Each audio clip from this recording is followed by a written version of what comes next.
Our next investigation of these piecewise defined functions is here. Now we've thrown some trigonometry into the mix. F of x is equal to cosine of x if x is less than 0, strictly less than, tangent of x minus 1 if x is greater than or equal to 0. And we're asked to find, the same as before, we're asked to find the values where the function is not continuous. Find the discontinuities is another way to ask the same question. Find the values where the function is not continuous. However, we have an extra restriction, and this is very often the case with trigonometric problems. We're restricting ourselves to negative pi to pi, that interval negative pi to pi. And so we're going to consider ourselves just in that interval. So any values, any x values we find that are outside of this interval, we ignore. We do not use those values. So let's see what we have here. Cosine of x is everything less than 0. Tangent of x minus 1 is everything greater than 0. Now we know we must investigate the change of behavior value. We know we need to go through our 3-step continuity check for the value x equals 0. First, let's talk about, are there any other values that need to be excluded? Before we get to the work of deciding whether or not 0 is in play, let's see if there's any other values that need to be excluded. Well, we know cosine. Cosine is defined on all values. So there are no holes, no jumps, no vertical asymptotes for the cosine function. So anything less than 0, we're all good to go. Cosine is continuous everywhere less than 0, and so there are no values to consider there. However, tangent does have either a hole, a jump, or a vertical asymptote. In fact, it has vertical asymptotes all over the place.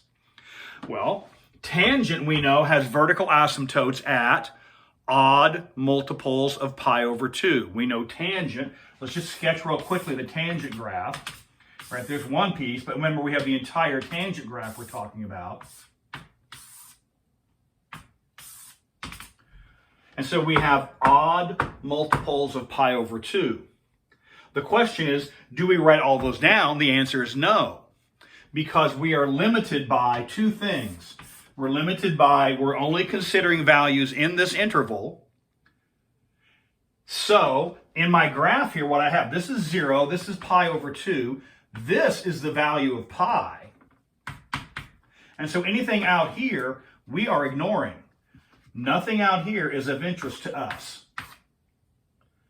And then here's negative pi over 2. Here's negative pi. So anything out here is not of interest to us. So yes, there is a vertical asymptote at 3 pi over 2.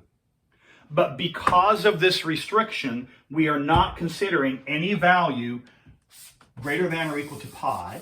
Neither are we considering any value less than or equal to negative pi. So these are the only values we're considering. So that's one piece of the puzzle.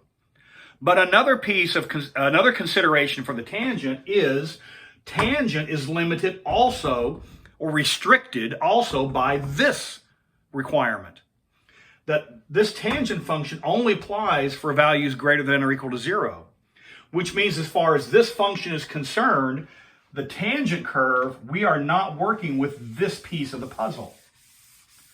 Now, this is not the graph of this function. This is the graph of just the ordinary tangent curve. I've left off the -1. But the point is, we don't consider any of these vertical asymptotes, any of those vertical asymptotes. This is the only vertical asymptote for tangent that we need to concern ourselves with. And so, values that are not the cut value, we do have to check 0. We'll have to check it separately by itself. So we have to check x less than 0, x greater than or equal to 0, separately. However, for cosine, there are no extra values to concern ourselves with. For tangent, we have 1. We must exclude, and we know this, we must exclude x is equal to pi over 2, because pi over 2 is where tangent has a vertical asymptote. We exclude that value. We would have excluded negative pi over 2 except for this requirement.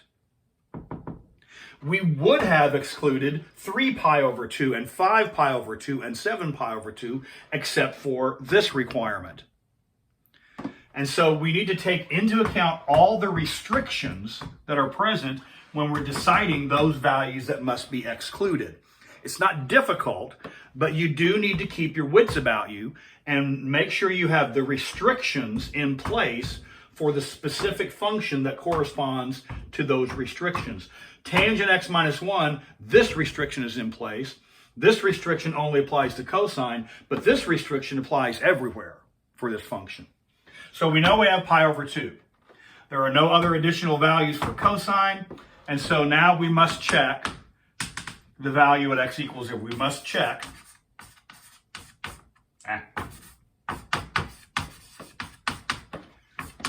x equals 0. And that is, we go through the three-step process. We have to see if the function is defined, we have to see if the limit is defined, and we have to see if they are equal to each other. And when we see the function is defined, then we have to check to see if the limit is defined.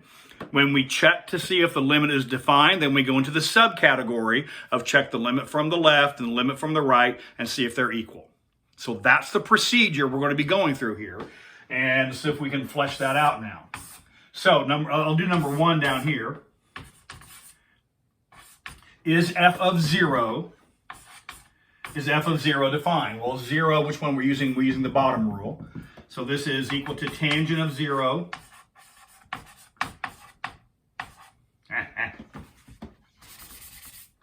that's equal to tangent of 0 minus 1, which is 0 minus 1, which is negative 1. So far, so good. We've passed condition number 1. Condition number 2. We need to see if the limit from the left and the limit from the right are equal to each other. So let's see if that's the case. Does limit x approaches 0 of f of x, does that exist? Well, part A, we consider the limit as x goes to 0 from the left, that uses the bottom rule. I'm sorry. Left from the left, that uses the top rule. I said that incorrectly. It's the top rule. So this is equal to the limit as x approaches 0 of cosine. And substitute simplify. Cosine of 0 is equal to 1. So check, so far so good. We must check the limit from the left.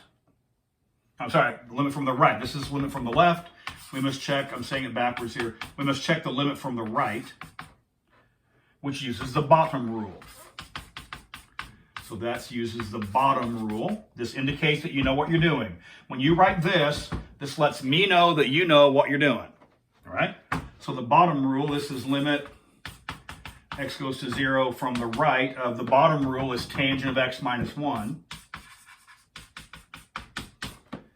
which is tangent of 0, substitute simplify, which is negative 1. So far so good. So the left-hand limit does exist, the right-hand limit does exist. However, the left-hand limit and the right-hand limit do not agree. So what do we conclude? Well, we don't go too much, just do one step at a time. The reason we're doing this A and B is to check to see if condition 2 is met. Since A and B do not equal each other, let's don't get the cart before the horse. Since A and B do not equal each other, what we can then say is therefore, thus we have the limit as x goes to 0. If the left-hand limit and the right-hand limit do not agree, that means the unrestricted limit does not exist. If the left-hand limit and the right-hand limit do not agree, then the unrestricted limit does not exist. And if the limit does not exist, then we have not met condition 2. Therefore, what do we know about x equals 0? We know that x equals 0 has not passed this muster. And so x equals 0, if it does pass condition 1, 2, and 3, if it does pass condition 1, 2, and 3, that means it is continuous there. Since it failed condition 1, 2, and 3, that means it is not continuous at 0. So we must exclude x equal pi over 2, and we must exclude here. And so let's write this all at one spot here. We say not. Answer the question you've been asked. Find the values where the function is not continuous. We can say not continuous at, and just write the values here, x equal, what was the first one is pi over 2. The order you list them is not important. X equals, what is that? What's the other? 0. And this is just a little semicolon to separate them. So it's not continuous at pi over 2. It's not continuous at x equals 0. So again, recap. For a piecewise defined function, you must check this region for this function independently. You must check this region for this function independently. And then both of them are subject to any additional requirements. The value in question, the value where it changes behavior, must always be checked separately by going through the 3-step process. You must verify that the function exists. You must verify that the limit exists by showing the left and the right agree. And then if these did agree, then you would need to check condition 3 to see if the value you got for limit is equal to the value you got for the function. And if those succeed, then we say it's continuous, and you would not exclude. So that's the procedure for this. There's plenty going on. I think the thing to do here from your side of the camera is to sort of get yourself a little checklist. Anytime you have a piecewise defined function and you're asked to find where the value is not continuous, what I would do is get a procedure list. Do this, do this, do this, do this, do this. And if it works, just go to the next step. If it works, go to the next step. And if it doesn't work, then you would say what you would need to conclude based upon things working or not working. And so there we have piecewise defined function and the values where that function is not continuous.